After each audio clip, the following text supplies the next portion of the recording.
actually, she serves 2 districts, so she's going to be presenting on both of her districts simultaneously, so go for it.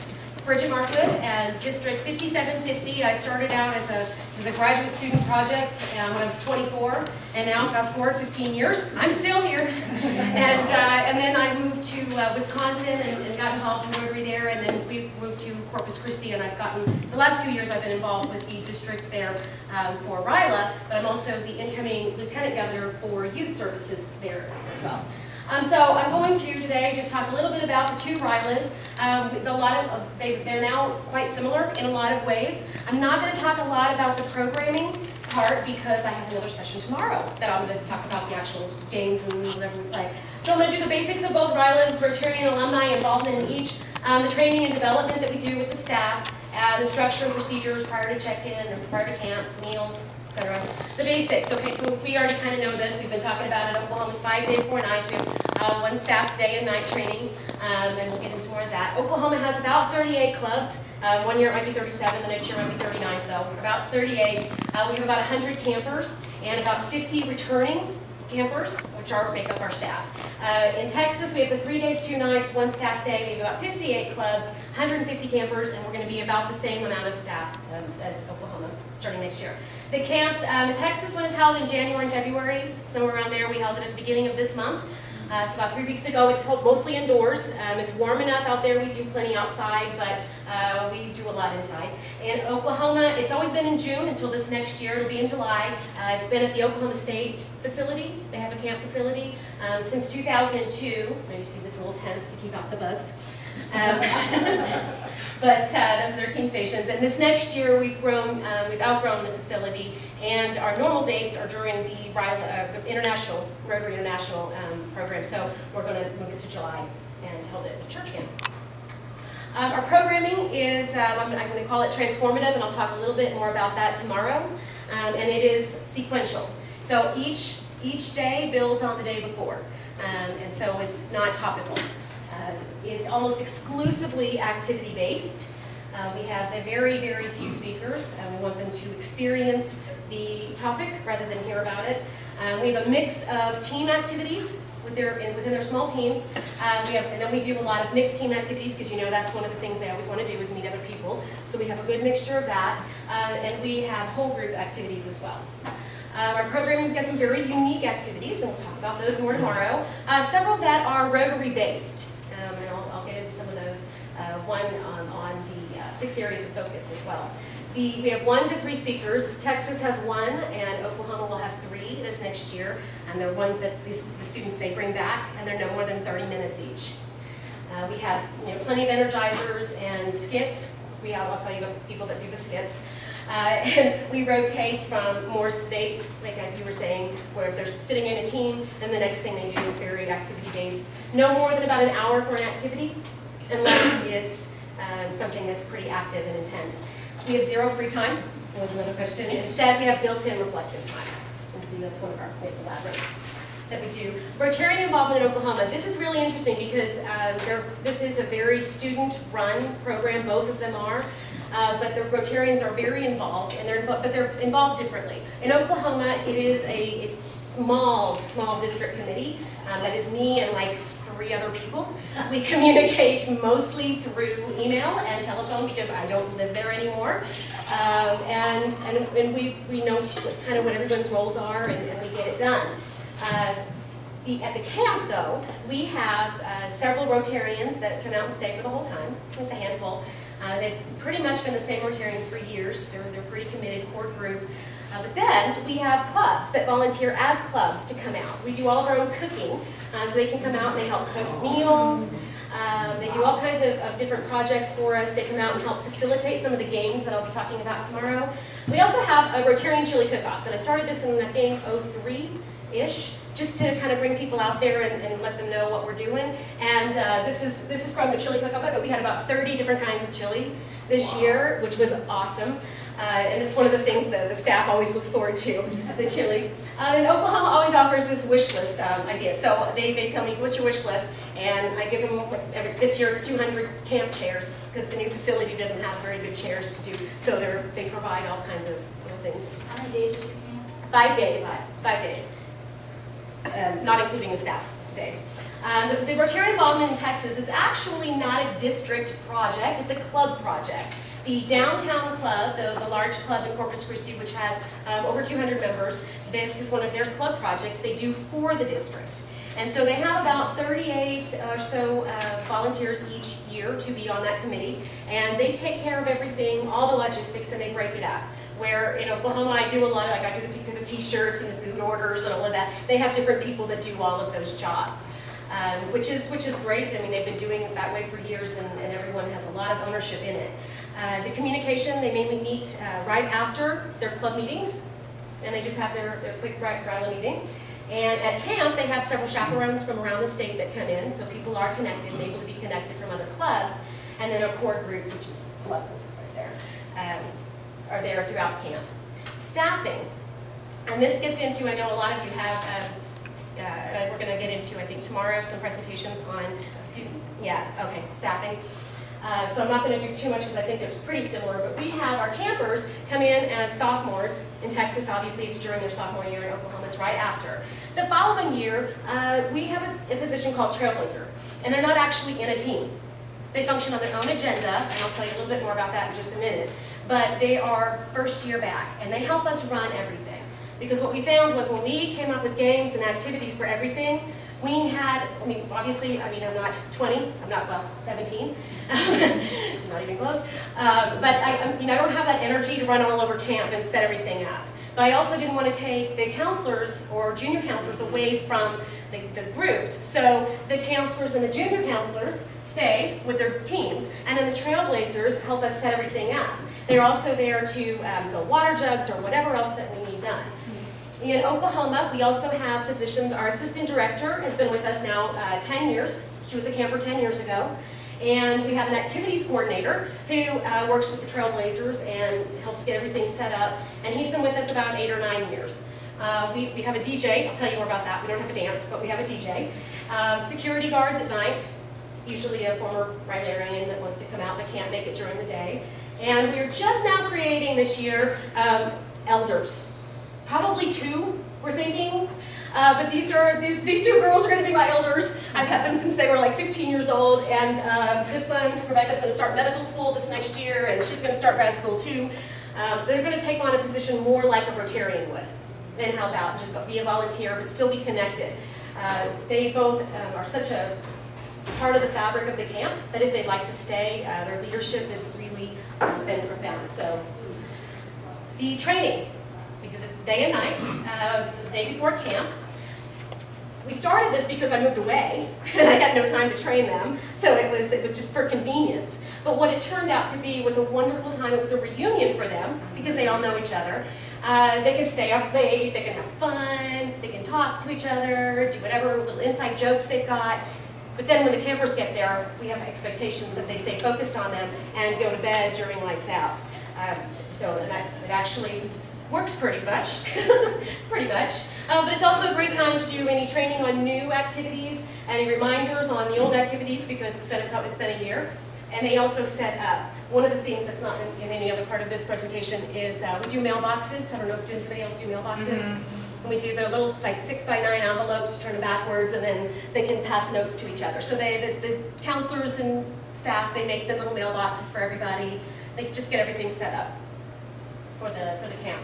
Position trainings, this graduated system has worked really well for training because we don't have to invest as much training time each year because they're sort of training themselves as they go along. They're training each other. So the Trailblazers are coordinated by, there's our guy who's been with us forever. He came down to the Texas RILA this past month and helped them get this same situation set up. But he creates their own agenda for them. They're 3 steps ahead. They facilitate all of the large group activities. Any of the energizers, any of the team challenges, which I'll talk more about tomorrow, but any of those sorts of things, they facilitate.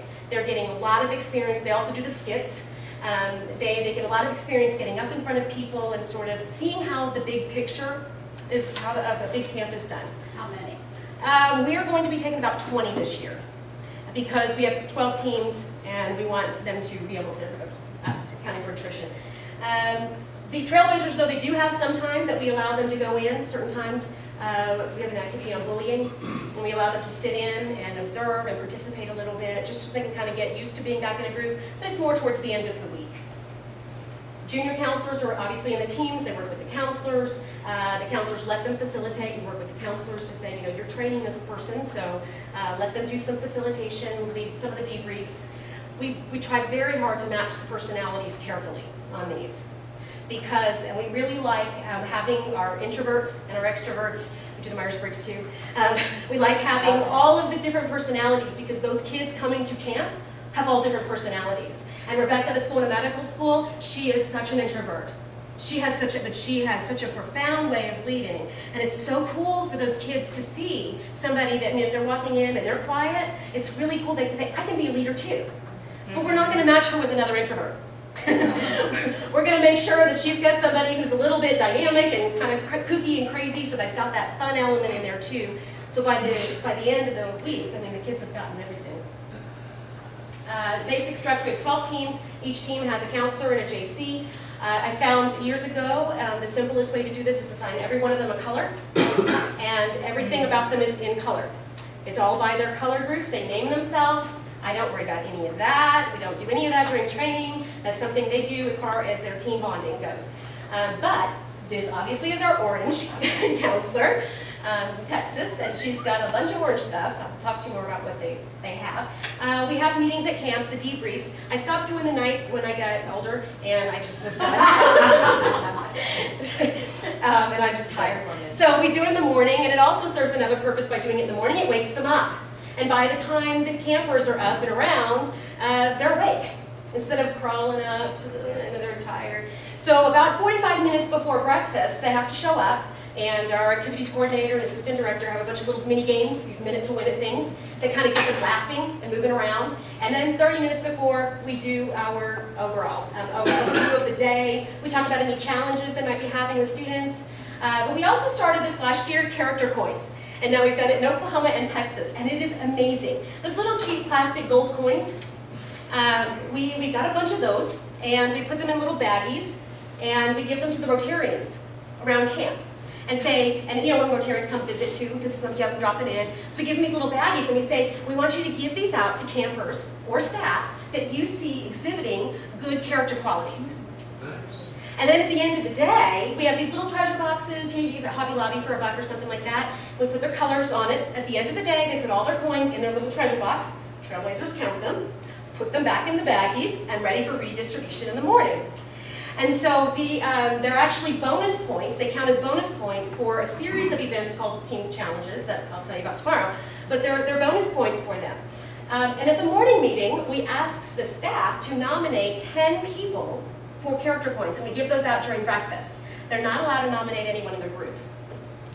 But what it's done is it's gotten them very excited about character.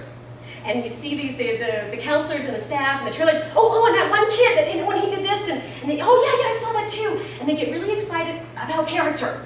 And then the campers get excited about character and what they're doing, and I've noticed a big difference in them and just the way they're presenting themselves. So that's been a really neat addition.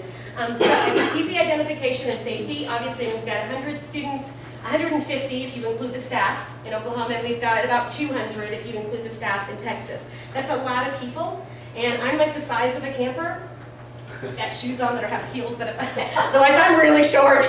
So in Oklahoma, every day they have staff shirts, and we all wear the same color every day. So you look out, and it's easy to identify. Different color each day. Different color each day. So yeah, we're all wearing blue today. We're all wearing yellow tomorrow.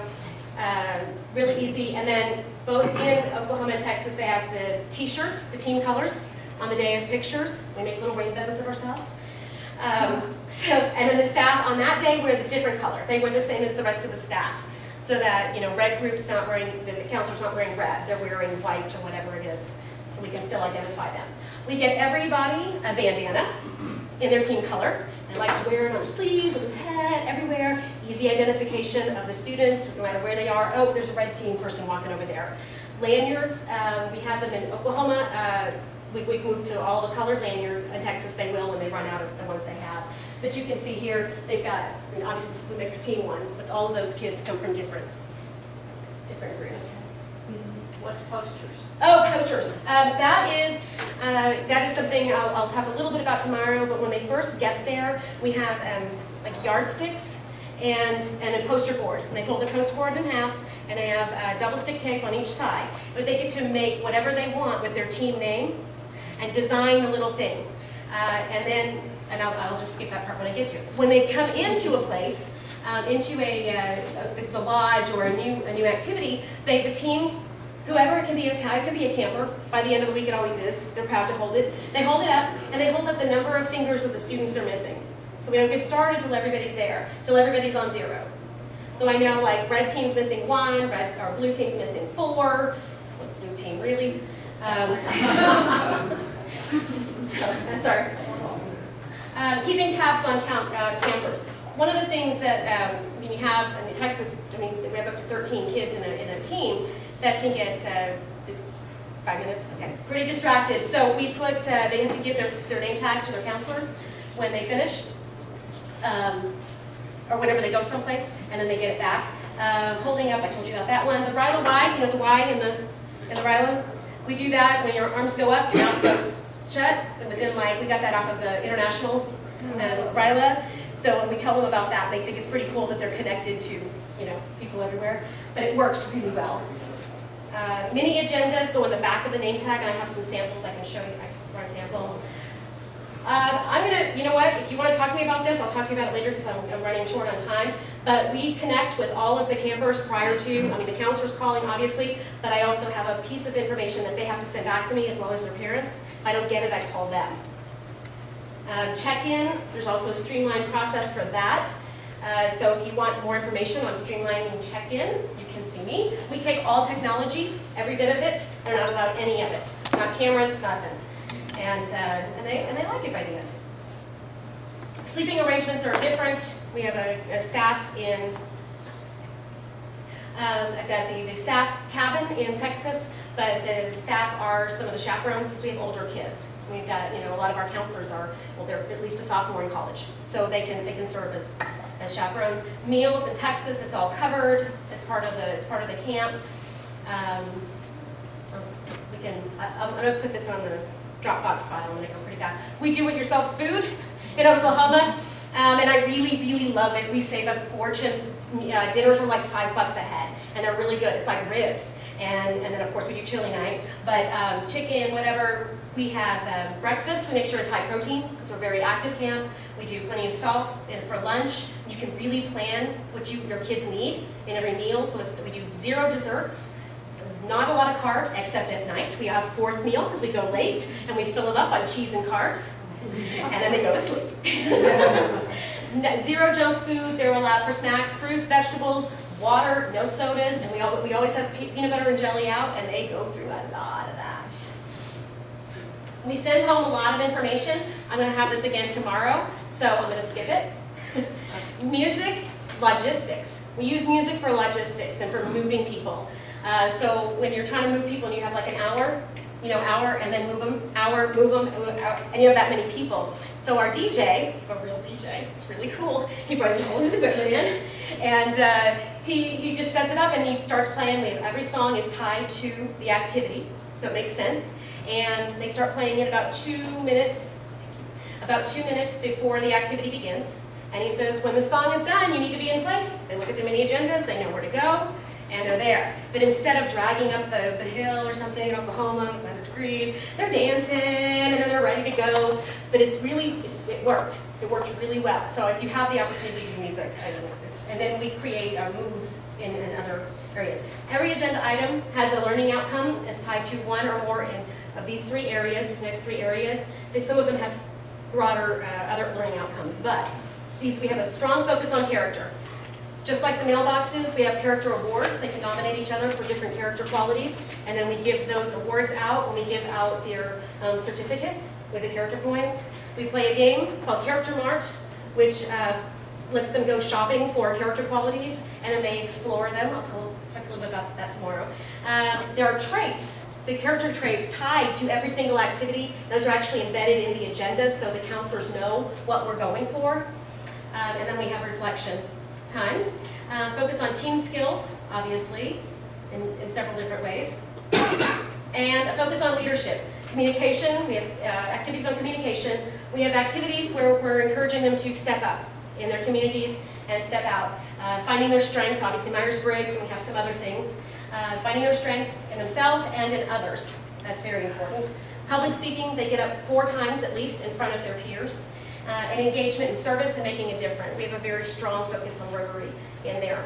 And that is the end.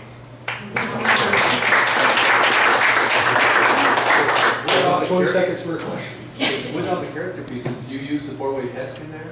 Yes, we actually have an activity called 4-Way Test It. And we say the 4-Way test every morning. We do the pledge, and the campers lead us. And so, yeah, they all know the 4-Way test by the time we leave. Okay. Yeah, they've actually worked it. Cool. Okay, wonderful. Okay, we're to our final round 3.